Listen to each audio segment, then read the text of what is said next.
రెండో అధ్యాయము 8వ వచనం నుంచి మనం చదువుకుంటే, మైక్ తీసుకోమ్మా, చదవండి. ఆ దేశంలో కొందరు గొర్రెల కాపరులు పొలములో ఉండి రాత్రి వేళ తమ మందను కాచుకుని చుండగా ప్రభు దూత వారి యొద్దకు వచ్చి నిలిచెను. ప్రభువు మహిమ వారి చుట్టూ ప్రకాశించినందున వారు మిక్కిలి భయపడిరి. అయితే ఆ దూత, భయపడకుడి, ఇదిగో ప్రజలందరికీ కలగబోవు మహా సంతోషకరమైన సువార్తమానము నేను మీకు తెలియచేయుచున్నాను. దావీదు పట్టణమందు నేడు రక్షకుడు మీ కొరకు పుట్టి ఉన్నాడు. ఈయన ప్రభు అయిన క్రీస్తు. దేవునికి స్తోత్రం కలుగును గాక. ఈయన ప్రభు అయిన క్రీస్తు. చూడండి, ఆ దేశంలో కొందరు గొర్రెల కాపర్లంట పొలంలో ఉండే రాత్రి వేళ తన మందని కాచుకుంటున్న సందర్భంలో జరిగిన ఒక సంఘటన మనం చూస్తున్నాం. ఏం జరిగిందంటే, ప్రభు దూత వారి యొద్దకు వచ్చి నిలిచెను. ప్రభు మహిమ వారి చుట్టూ ప్రకాశించెను. ఎవరి స్తోత్రం చెప్పండి. ప్రభు దూత ఎప్పుడైతే వారి యొద్దకు వచ్చి నిలిచిందో, అక్కడ ఏం జరిగిందంటే, దేవుని యొక్క ప్రకాశము ఏమిటంట, దేవుని యొక్క ప్రకాశము వారి చుట్టూ కూడా, ప్రభు యొక్క మహిమ వారి చుట్టూ కూడా ప్రకాశించింది.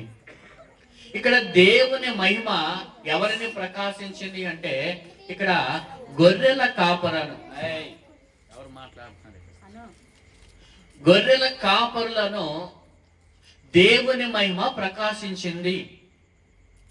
ఇక్కడ మనం గమనించినట్లయితే, దూతలు వారి దగ్గరికి వచ్చినప్పుడు జరిగిన సందర్భం అది. ఎప్పుడైతే దూతలు వారి యొద్దకు వచ్చారో, అక్కడ ఏం జరిగిందంటే, దేవుని యొక్క మహిమ వారి మీద ప్రకాశించినట్లుగా అక్కడ మనం చూస్తున్నాం. ఆ ప్రకాశము చూసి వారు ఏం చేశారంట, భయపడ్డారంట. భయపడినప్పుడు వాళ్ళు అంటున్నారు, భయపడకుడి. ఏమంటారంటే, అయితే ఆ దూత, భయపడకుడి, ఇదిగో ప్రజలందరికీ కలగబోవు మహా సంతోషకరమైన సువర్తమానము తీసుకొచ్చాం. ఏమండి, ఎవరికంట, ప్రజలందరికీ కూడా సంతోషకరమైన సువర్తమానము. ఏమిటా సువర్తమానము అని చెప్తున్నాడంటే, అక్కడ అన్నాడు కదా, దావీదు పట్టణమందు నేడు రక్షకుడు మీ కొరకు పుట్టి ఉన్నాడు. ఈయన ప్రభువైన క్రీస్తు. దేవునికి మహిమ కలుగును గాక. మొట్టమొదటిగా యేసు ప్రభు జన్మ యొక్క సువార్తమానము ఎవరికి అందింది అంటే గనుక చెప్పండి, గొర్రెల కాపరులకు అందిందంట. ఎవరికి అందిందండి?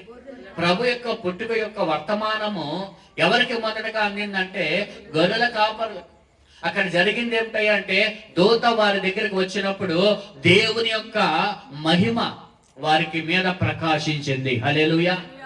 దేవుని మహిమ ఎవరి మీద ప్రకాశిస్తుందో, దేవుని వెలుగు ఎవరి మీదకి వస్తుందో, ఆయన ప్రకాశము ఎవరి మీదకి వస్తుందో, వారి జీవితాలు అద్భుతముగా దీవించబడతాయి.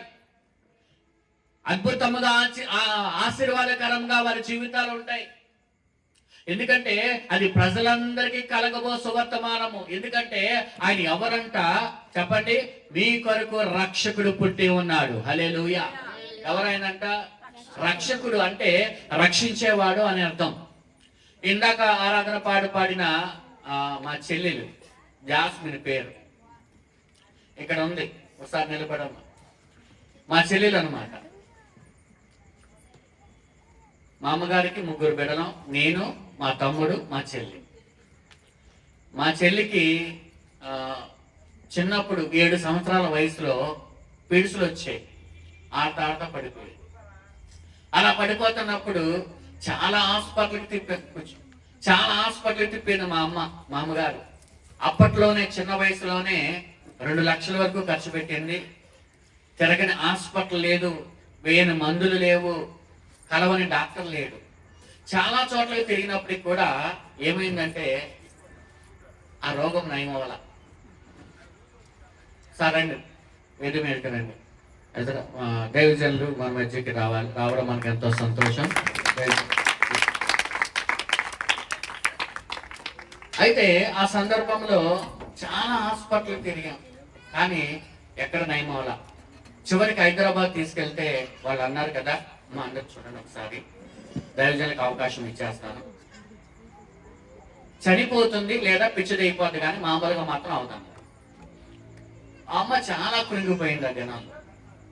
అప్పుడు ఎవరో అన్నారు, అమ్మా ప్రభు నమ్ముకోండి, ప్రభు కార్యం చేస్తాడు అంటే మా అమ్మ ఒకటే అంది, మేము ఆ దేవుని మేము ఆరాధించాం, మాకు చాలా మంది మాకు దేవుళ్ళు ఉన్నారు కాబట్టి మేము ఆరాధించాం అని చెప్పి మా అమ్మ మొహం మీద తిట్టి పంపించేసింది వాళ్ళందరూ. అప్పుడు మా పిన్ అనింది, దిబోరమ్మ గారని మా పిన్ ఎక్కిన ఉంది. ఆవిడ అనింది, ఇన్ని రాళ్ళేసాం, ఏముంది చేస్తే ఏమైంది, మన పాప బ్రతికితే బ్రతకొచ్చు కదా అని ఏం చేసిందంటే మా పిన్ని గారు 7 వారాలు ప్రార్థన పెట్టించుకుంది. అక్కడికి ఒక పాస్టర్ గారు వస్తే 7 వారాలు ప్రార్థన చేసిన తర్వాత జరిగింది ఏంటంటే, మా పిన్ని పడుకున్నప్పుడు మా పిన్ని గారు తలలో ఒక తెల్లని అంగేసుకున్న ఒక అతను వచ్చి, ఈ పాప తలలో ఈ రాళ్ళు ఉన్నాయి కాబట్టి ఈ పాప పడిపోతుంది ఇలాగా, ఈ తలలో రాళ్ళు తీసేస్తానని చెప్పి ఆ రాళ్ళన్నీ తీసేసి ఆయన రక్తంతో కడిగి శుద్ధి చేశాడు. ఇంక ఈ పాపకి ఏమీ కాదని చెప్పారు. అప్పటి నుంచి ఇప్పటి వరకు మా చెల్లికి ఆ వ్యాధి అనేది రావడం అనేది లేదు. దేవునికి మహిమ కలుగును గాక. అలాగా మా కుటుంబము మేము ప్రభువునికి నమ్ముకోవడానికి కారణమైంది అనమాట. హల్లెలూయా. ఎందుకంటే ప్రజలందరికీ సంతోషకరమైన సువర్తమానం. ఇక్కడ కూర్చున్న వారిలో ఎంతో మంది, చాలా మంది లేకపోతే ఒక్కొక్కరికి ఒక్కొక్క సాక్ష్యం ఉంది ఇక్కడ. వారి జీవితాల్లో ప్రభు చేసిన కార్యములు, చీకటి అనగా శ్రమలు, చీకటి అనగా దుఃఖము, చీకటి అనగా రోగము, చీకటి అనగా భయంకరమైన శ్రమలు, ఎన్నో శ్రమల గుండా, ఎన్నో ఇబ్బందులు గుండా, ఎన్నో అనారోగ్యాల గుండా నడిచిన వారు ఇక్కడ ఉన్నారు. ప్రభుని ఎప్పుడైతే వారి జీవితాల్లో ఆహ్వానించారో ప్రభు వారి జీవితాల్లో వెలుగులు నింపాడు. దేవునికి స్తోత్రం కలుగును గాక. ఆయన అన్నాడు, నేను ఈ లోకానికి వెలుగై ఉన్నాను. అనేక మంది జీవితాల్లో ఆయన వెలుగుని నింపిన గొప్ప దేవుడు. హల్లెలూయా. కాబట్టి ఈ రాత్రి ఎవరైతే ప్రభుని విశ్వసిస్తారో వారి జీవితాల్లో ఆయన తన వెలుగును నింపి ఆశ్చర్యమైన కార్యాలు చేయువాడే మనం ఆరాధిస్తున్న ప్రభువు. హల్లెలూయా. కాబట్టి ఈ సమయం ముగించబడుతుంది, నా వర్తమానం ముగించబడుతుంది. మన మధ్యలోకి చెప్పినట్లుగానే మా అగాపే మినిస్ట్రీస్ లో గొప్ప దైవజనులు కృష్ణలంక, అలాగే ఇంకొక ప్రాంతం, 2 చోట్ల దేవుని కొరకు శక్తివంతంగా వాడబడుతున్న గొప్ప దైవజనులు, అలాగే ఆయన మా సారు, మా బైబిల్ కాలేజీలో మాకు విద్య నేర్పిన సారు, అలాగే ఇందాక చెప్పినట్లుగా ఈ ప్రాంతానికి ఆయన అల్లుడు గారు కూడా. కాబట్టి ఆ దైవజనులు మన మధ్యలో అందరూ చప్పట్లు కొడుతూ ఆహ్వానిద్దాం. సమయాన్ని దైవజనులకు ఇస్తాం.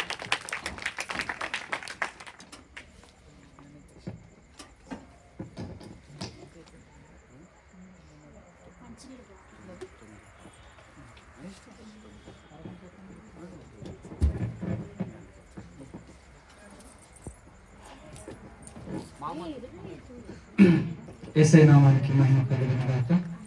అందరూ గట్టిగా ఒకసారి స్తోత్రం చెల్లిద్దాం. మరొకసారి గట్టిగా స్తోత్రం చెల్లిద్దాం. పక్క వాళ్ళకి షేక్ హ్యాండ్ ఇచ్చి వందనాలని చెప్పండి, నవ్వుతూ చెప్పండి, సీరియస్గా చెప్పండి. అబ్బా మీ నవ్వు బాగా వినిపిస్తుంది.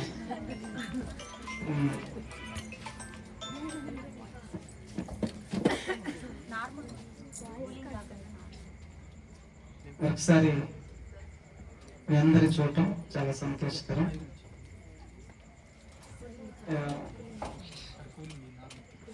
కొన్ని సంవత్సరాలు అయి ఉంటుందో తెలియదు నాకు. ఇలాగే మన ఒకసారి దైవజనులు మీ గారు, రాజు గారు, అగాపే మినిస్ట్రీ సేవకులందరినీ పిలిచి ఒకసారి మీటింగ్ పెట్టారు. ఆ రోజు కూడా కొద్దిసేపు నేను వాక్యం చెప్పాను. మైక్ సిస్టమ్ ఇంతేనా?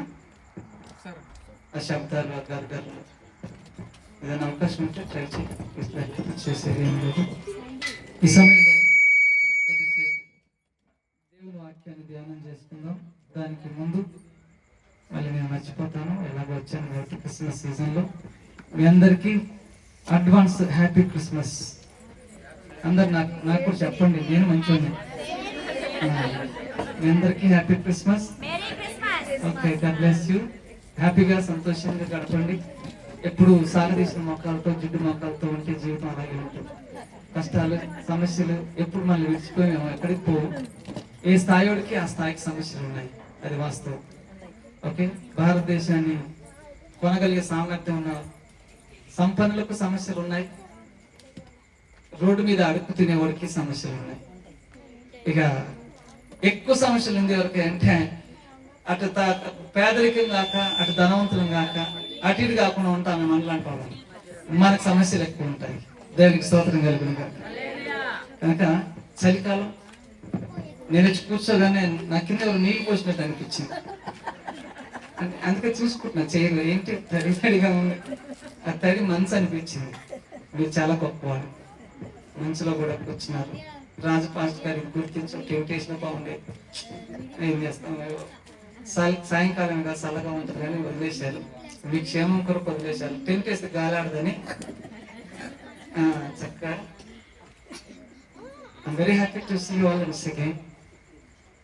ఈ ప్రాంతం ఆశీర్వదించబడాలని మీరందరూ ప్రభు దీవెనలతో వర్ధిల్లాలని మనస్సావా చక్కగా ప్రకరణ శుద్ధిగా కోరుకుంటున్నాను.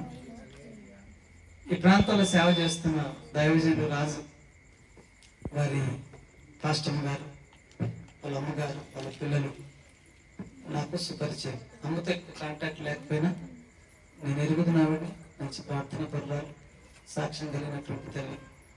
భార్య భర్తలు ఇద్దరు చక్కగా వేద విద్యను అభ్యసించారు.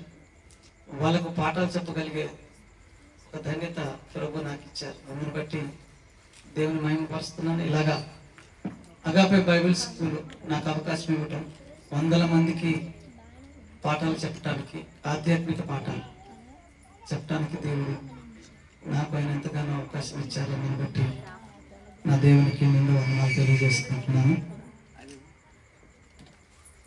ఇంచేపు పాస్టర్ గారు చక్కని వాక్యం షేర్ చేస్తున్నారు.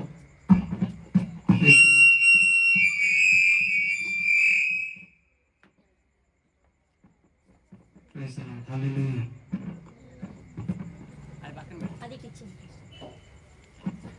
Hallelujah. Okay, this is much better. Praise the Lord. Hallelujah.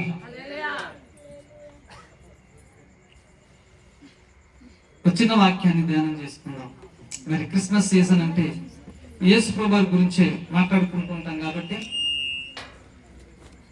ఎన్నిసార్లు అయినా వింటూనే ఉంటాం. యేసు ప్రభువు ఆయన గొప్ప దేవుడు, లేకపోతే ఆయన ప్రపంచానికి రక్షణ ఇవ్వడానికి, విమోచన ఇవ్వడానికి వచ్చాడు అని చాలా చాలా వింటూనే ఉంటాం. ప్రతి సంవత్సరం తిరుగుతూనే ఉంటుంది. డిసెంబర్ మాసం వస్తూనే ఉంటుంది. క్రిస్మస్ చేస్తూనే ఉంటాం. అందరికి సువార్త ప్రకటిస్తాం, కేకులు కట్ చేస్తాం, క్యాండిల్స్ వెలిగిస్తాం, మన సంతోషాన్ని ఇతరులతో పంచుకుంటాం. ఇదంతా ఓకే, చాలా సంతోషకరమైన విషయాలు. కానీ ఈ పండగ సీజన్ లో ఏదో ఒక మార్పును కనిపెట్టాలి. అది నువ్వు చేసుకునే పండగ యొక్క గొప్ప విలువ. ఎప్పటిలాగే యాంత్రికంగా చేస్తానంటే అది మెకానిజం అయిపోతుంది. అంటే అర్థం ఏంటంటే స్విచ్ చేయగానే ఫ్యాన్ తిరుగుద్ది, స్విచ్ చేయగానే ఫ్యాన్ ఆగిపోతుంది. దాన్ని ఏమంటారంటే యంత్రం అంటారు. స్విచ్ చేస్తే తిరగటం, స్విచ్ ఆఫ్ చేస్తే ఆగిపోవటం. అంటే మనుషులు అలా కాదు. We are not a machine. మనం ఒక యంత్రాలం కాదు. ఎప్పుడు ఒకేలాగా తిరగటానికి. ఫ్యాన్ కు 10 సార్లు స్విచ్ చేయండి, ఎప్పుడు రివర్స్ తిరుగుద్దా? తిరుగుద్దా? 100 సార్లు వేసినా ఒకేలాగా తిరుగుద్ది. Same, we never change the rotation of the fan. అలాగే మన జీవితం కూడా అలాగే అయిపోయింది అంటున్నాను నేను. ఒకేలాగా బతుకుతున్నాం, ఒకేలా కనపడుతున్నాం. ఇలాంటి క్రిస్మస్ చాలా చూస్తూనే వచ్చాం. But there is no change. మరి ఏ మార్పు లేనప్పుడు ఒక ఉరవడిలో కొట్టుకుపోతున్నటువంటి అమాయక జనంగా లాగుంటే ఎలా? ఏదో ఒక మార్పు జరగాలి, ఏదో ఒకటి నేర్చుకోవాలి. నేర్చుకున్న దానికి కట్టుబడి ఉండాలి. కట్టుబడ్డప్పుడే ఆ నేర్చుకున్న దానికి విలువలు, విశ్వసనీయతలు మనకు అర్థమవుతాయి. వచ్చి కూర్చొని విని ఏదో వెళ్ళాలి, 4 మాటలు వింటారు, ఏదో చెప్తారా అనేది కాదు. మార్పు రావాలి అంటున్నారు. విన్నదానికి రెస్పాండ్ అవ్వాలి. నేను కొంచెం ఆలస్యంగా వచ్చాను, క్షమించండి. వస్తున్నప్పుడు దైవజనులు వాక్యం చెప్తున్నారు. అనుకున్నాను రాజు అంటే నాకు చిన్నవాడు ఒక సింగిల్ గా పలికితే బాధపడి మాత్రం న్యాయగాన్ని ఉద్దేశించి నాకు 53 సంవత్సరాల వయసు. గురువు గారిని ఒకసారి రాజు అయ్యా అంటే, మీరు చూసారా మా మాస్టర్ గారిని సింగిల్ ఏకవచనంతో పలకరిస్తున్నాడు అన్నమాట. అంటే నా స్టూడెంట్ చిన్నవాడు తమ్ముడితో సమానం అలా పలకరిస్తుంటారు. ఆయన వాక్యం చెప్తున్నాడు. ఈ మధ్య మా చర్చికి పిలిచాను, అయ్యా ఒకరోజు వచ్చి వాక్యం చెప్పు, మా పొలాలు ఎలా ఉన్నాయో చూడాలనుకుంటున్నాను అన్నారు. అమ్మో మీ దగ్గర వాక్యం చెప్పడం అంటే భయం సార్. భయపడుతూనే నేర్చుకున్నావుగా, కష్టపడి నేర్చుకున్నావుగా, పెళ్ళయింది, బాగా పనిలో ఆయన పని చేస్తేనే ఇంట్లో చాలా గడిచే పరిస్థితి. దేవుడిని సేవకు పిలిచాడు, మరి సేవకి వెళ్తే పని మానేయాలి. సేవ ఎట్లుంటుంది ట్రైనింగ్ అంటే, ఇప్పుడు హుషారు మీద ఒక 20 మంది జాయిన్ అయ్యారు అనుకోండి, 3 నెలల్లో 10 మంది మిగులుతారు. 20 మంది జాయిన్ అయితే 10 మంది మిగులుతారు ట్రైనింగ్కి వచ్చిన వాళ్ళు. ఎందుకనంటే ట్రైనింగ్ అంటే అంత ఈజీ కాదు. పాస్టర్లాగా ఒక వ్యక్తి ట్రైనప్ చేయాలంటే మేము అక్కడ ఇచ్చే ట్రైనింగ్ అంత గట్టిగా ఉంటుంది, అంతగా రాటుకు వెళ్తారు వాళ్ళు. అలాగే దైవజనులు ఇప్పుడు చక్కని అభిషేకంతో వాడబడుతున్నాడు. ఎంత కష్టపడి నేర్చుకున్నాడో మేము ఎరుగుదాం, ఎంత శ్రమ పడ్డాడో పాపం. అసలు ఇలాంటి పరిస్థితుల మధ్య దేవుడు ఎలా నిలబెడుతున్నాడు, ఎవరు ఎలా పోషిస్తున్నారు, ఉన్న వర్క్ను మానేశారు అని అంటే మేమేం చేసేవాళ్ళంటే, వీళ్ళు ట్రైనింగ్ అయ్యే కొద్దీ వాళ్ళకున్న యాంత్రికమైన జీవితం కాస్త చేంజ్ అవుతూ ఒక గొప్ప మార్పులోకి వెళ్తూ వచ్చింది అనమాట. దైవిక స్తోత్రం. సంవత్సరం అంతా అలాగే ఉంటానంటే ఈయన కూడా ఒక ఫ్యాన్ లాంటి వాడే. ఎందుకని వచ్చాడు, ఉన్నాడు, మార్పు ఏం లేదు, సంవత్సరం వేస్ట్ అయిపోయింది, వెళ్ళిపోయాడు. అది కాదు కదా, మార్పు చెందారు వాడు. మీ మధ్య ఈరోజు ఒక మంచి ఉద్యోగ ప్రసంగికుల్లా చక్కని వాక్యాన్ని మీకు అందించగలిగేలా, అందరూ బాగుండాలని ప్రార్థన చేసే వ్యక్తిలా దేవుడు ఒక దర్శనం ఇచ్చి మన వెంకటాపురం గ్రామానికి పంపించాడు. దేవునికి స్తోత్రం. పాస్టర్ గారు సేవకులు అంటే మరి చాలా మందికి ఏంటో కొంచెం అందరికి అనలేను, కానీ కొంతమంది ఇల్లు ఏదో సంఘానికి 4 వస్తారు, వాళ్ళకి బాగు చేసుకుంటూ బతుకుతారండి. పాస్టర్ గారు అంటే యేసుప్రభు గారు మీకు కనపడిన ఆ దేవుడు మమ్మల్ని మీ దగ్గరికి పంపించాడు. అందరు దేవుని స్తోత్రం చెల్లించాడు. ఆ కనిపించని యేసుప్రభు గారు ఆయన ప్రార్థన చేసే ప్రతి ఒక్కరికి కనపడటానికి వీలు పడదు కాబట్టి ఆయన మాయలు చేసేవాడు కాదు. అందరికీ అలా నువ్వు ప్రార్థన చేయగానే కనపడటానికి ఆయన ఒక నీతి, ఒక చట్టం, ఒక పద్ధతి, ఒక క్రమం. దేవుడు ఏది చేయాలన్నా మరొక మనిషి ద్వారానే చేస్తాడు. దేవుడు మంత్రాలతోనూ శక్తులతోనూ లేనిది ఉన్నట్టుగా నీ ముందు ప్రదర్శించే కార్యక్రమాలు చేయడు ఆయన. దేవుడు నీ పట్ల చేసే కార్యాలు ఒక వ్యక్తి ద్వారా చేయించటానికి, ఆ వ్యక్తిని నేనే ఎన్నుకున్నాను, నేను మీ గ్రామానికి పంపిస్తున్నాను అని చెప్పటానికి దేవుడు తన సేవకుని ఎన్నిక చేసుకొని, ఈ గ్రామాన్ని నువ్వు వెళ్ళి దీవించు, నేను నిన్ను పంపుతున్నాను, నీ మాటలు వింటారు, నీ ప్రార్థనల ద్వారా బాగుపడతారు అని దేవుడు ఆయనకు మాటిచ్చి ఊరికి పంపించాడు.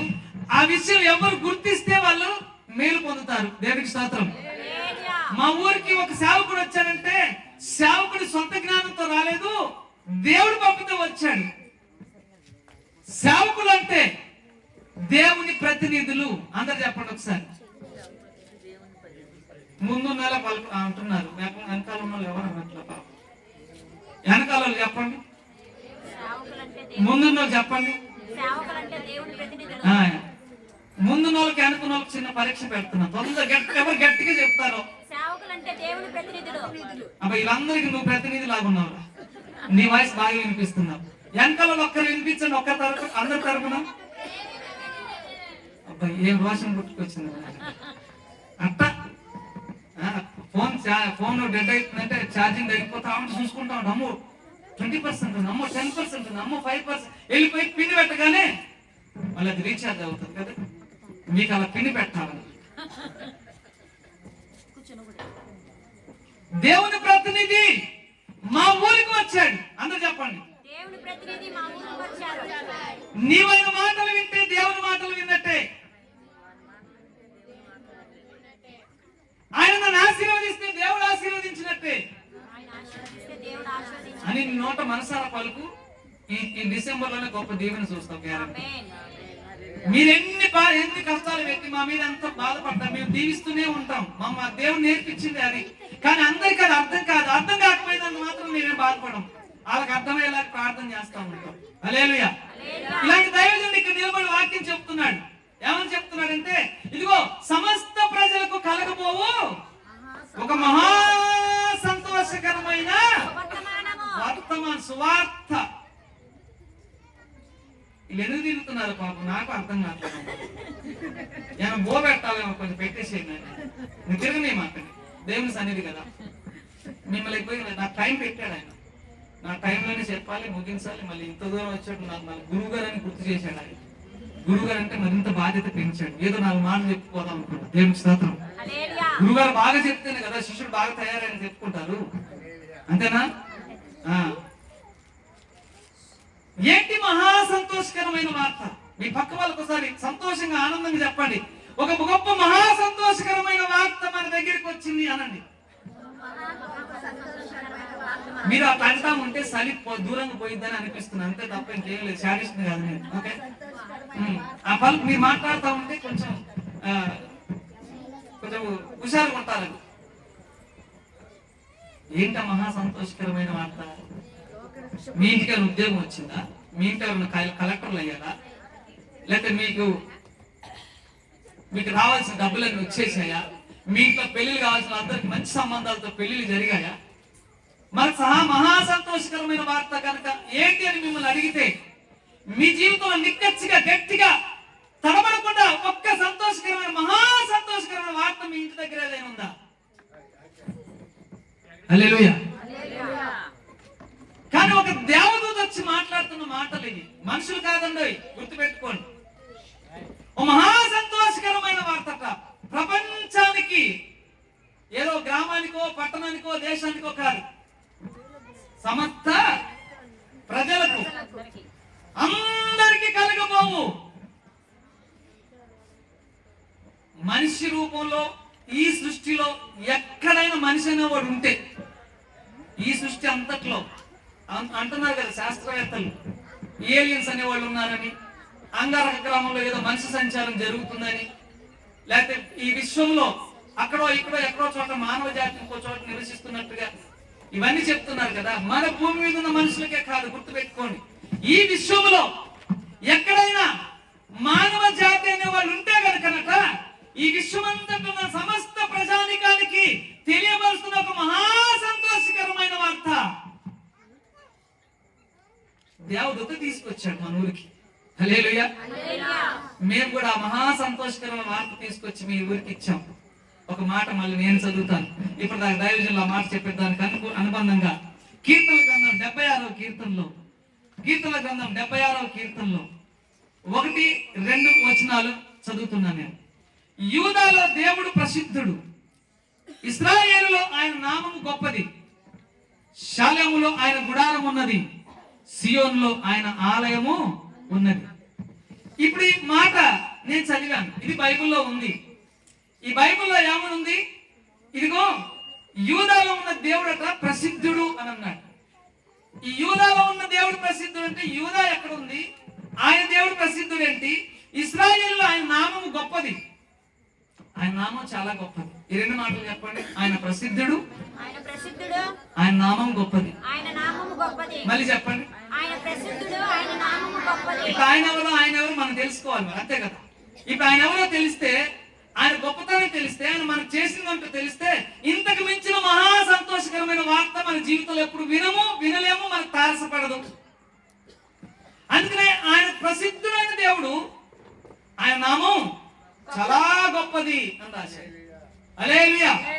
అందుకే ఇప్పుడు దేవుడు ఏమన్నాడు? ఈ ప్రజలందరికీ సంతోషకరమైనటువంటి ఒక గొప్ప మహాసువార్త, సంతోషకరమైన వార్త నేను మీకు తీసుకొచ్చాను అని దేవదూత చెప్తున్నాడు. ఈ రాత్రి మీకు తెలియపరచాల్సిన ఒక అంశం ఏంటంటే, ఈ ఒక గొప్ప నామాన్ని ఈ ప్రపంచానికి దేవదూత తీసుకొచ్చి పరిచయం చేశాడు, మనుషులు కాదు, గుర్తుపెట్టుకోండి. ఈ గొప్ప నామం ఏమై ఉంటది అంటే నిన్నో మొన్నో లేక ఒక సంవత్సరం కిందట, 10 సంవత్సరాల కిందట, 100 సంవత్సరాల కిందట, లేక 2000 సంవత్సరాల కిందట, లేకపోతే 4000 సంవత్సరాల కిందట ఇలా పుట్టుకొచ్చిన నామం కాదు ఇది. ఆయన ప్రసిద్ధుడు, ఆయన నామం గొప్పది. దేవునికి స్తోత్రం కలుగును గాక.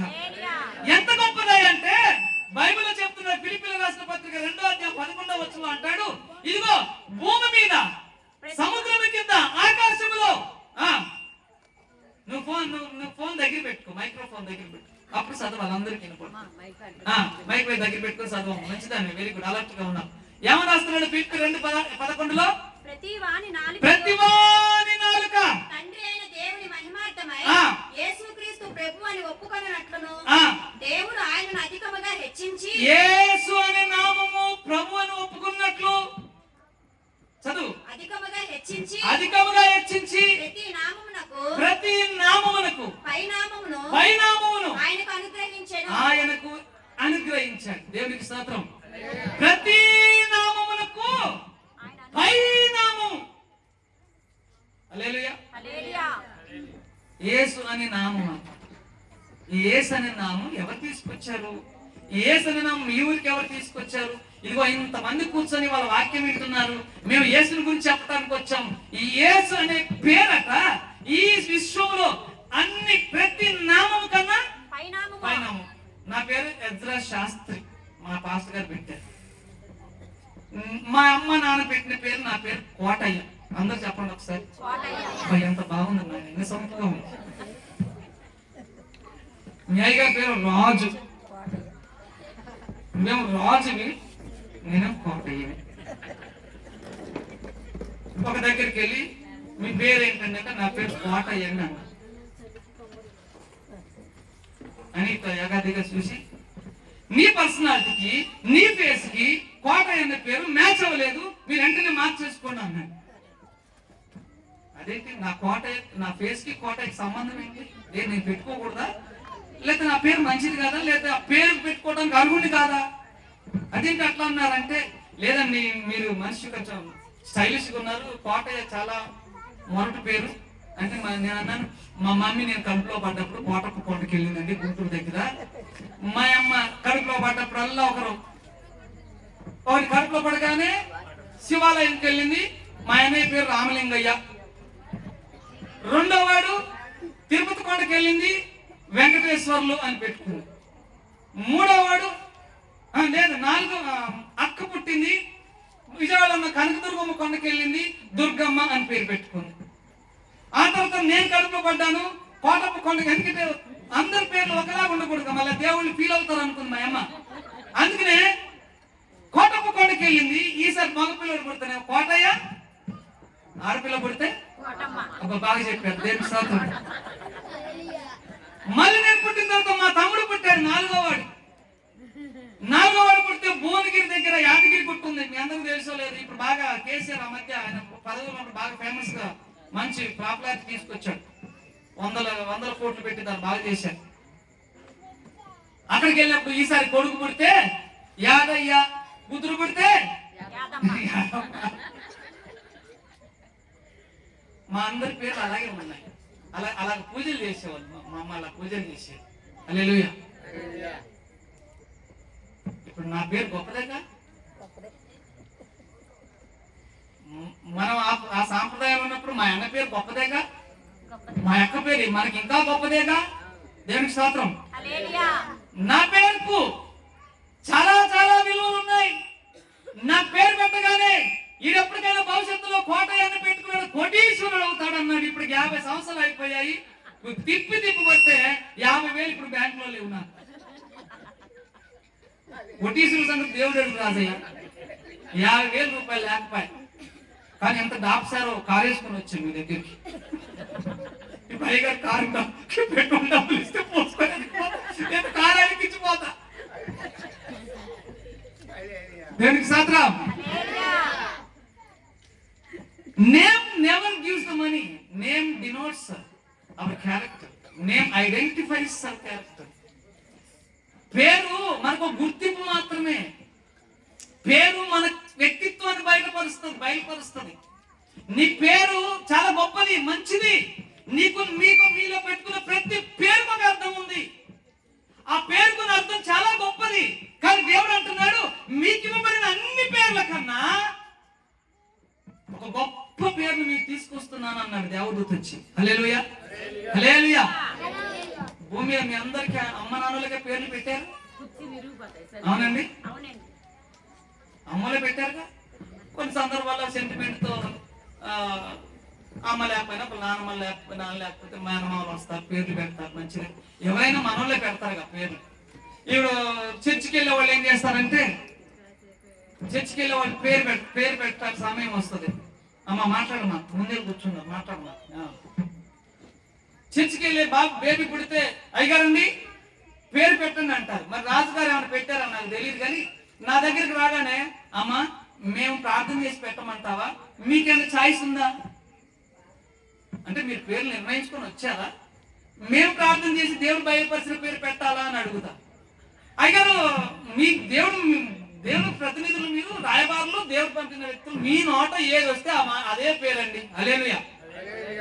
అమ్మ ఇంత బాధ్యత పెట్టారు, మేము తెగ ప్రార్థన చేస్తా ఉంటాం. ప్రభా ఒక మంచి పేరు బయలుపరచు. ఆ బిడ్డ పుట్టిన గడియలు, ఆ బిడ్డను పుట్టినప్పుడు వాళ్ళ తల్లిదండ్రుల పరిస్థితులు, వాళ్ళ ఆరోగ్య పరిస్థితులు, ఆర్థిక పరిస్థితులు, ఎలాంటి పరిస్థితుల మధ్య ఈ బిడ్డను ఇచ్చావో దానికి తగ్గట్టుగా మంచి పేరు ఇవ్వయ్యా. ఆ పేరు వాళ్ళకి ఎప్పుడు గుర్తుండాలి.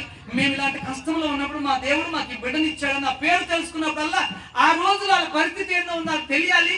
ఒక రోజు ఆ స్థాయికి, ఒక ఉన్నతమైన స్థాయికి దీవించబడతారు. అప్పుడు ఈ పేరు వాళ్లకు గుర్తొస్తూ ఉంటుంది. ప్రభా ఒక పేరు బయలుపరచు నాయనని ప్రార్థన చేస్తాం. తీర పెడదామని మొదలయ్యేసరికి పేరు పెట్టడానికి తీసుకొస్తాం కదా. అప్పుడు అయ్యగారు మేము నిన్ను ప్రార్థన చేసుకున్నాం, మేము కూడా మాకు నచ్చిన పేరు పెట్టుకున్నాం డిసైడ్ అయ్యామంటారు. ఏమంటారు? మరి ఆ మాత్రం దానికి అయ్యగారికి ఏదో చెప్పటం, మీరే నిర్ణయించుకొని వచ్చి అయ్యా ఈ పేరు పెట్టండి అంటే మేము చెప్తాం. ఇగో అమ్మ నాన్నలు ఈ పేరుతో వచ్చారు, కానీ ఈ బాబుకి పేరు పెడుతున్నాం, ఈ పాపకి పేరు పెడుతున్నాం.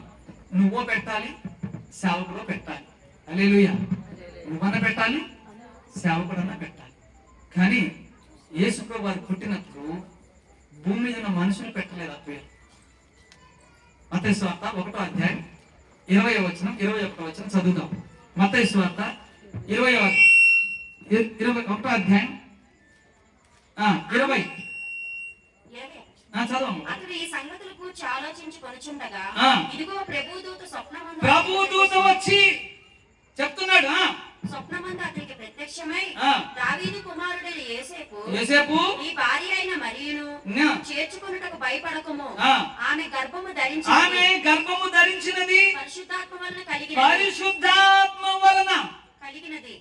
ఆమె ఒక కుమారుని కనును తన ప్రజలను వారి పాపముల నుండి ఆయనే రక్షించును కనుక ఆయనకు యేసు హల్లెలూయా పేరు పెడతావు అన్నాడు. ఎవరన్నారు తెలుసా?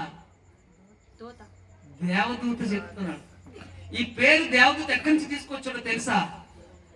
దేవుని దగ్గర నుంచి తీసుకొచ్చాడు. హల్లెలూయా.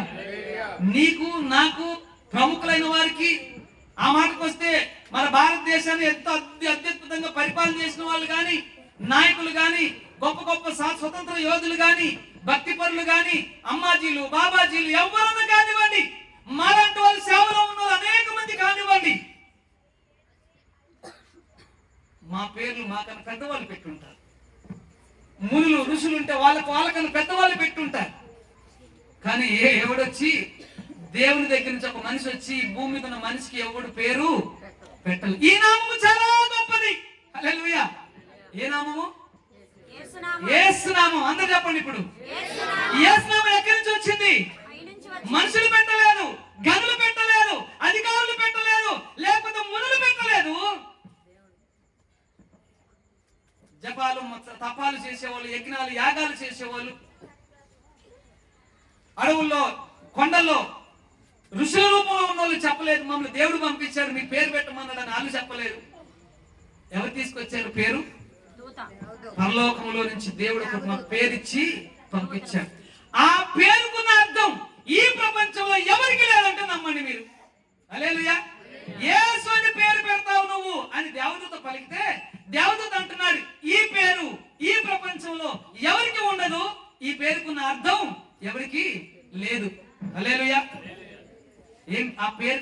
ఏంటంట?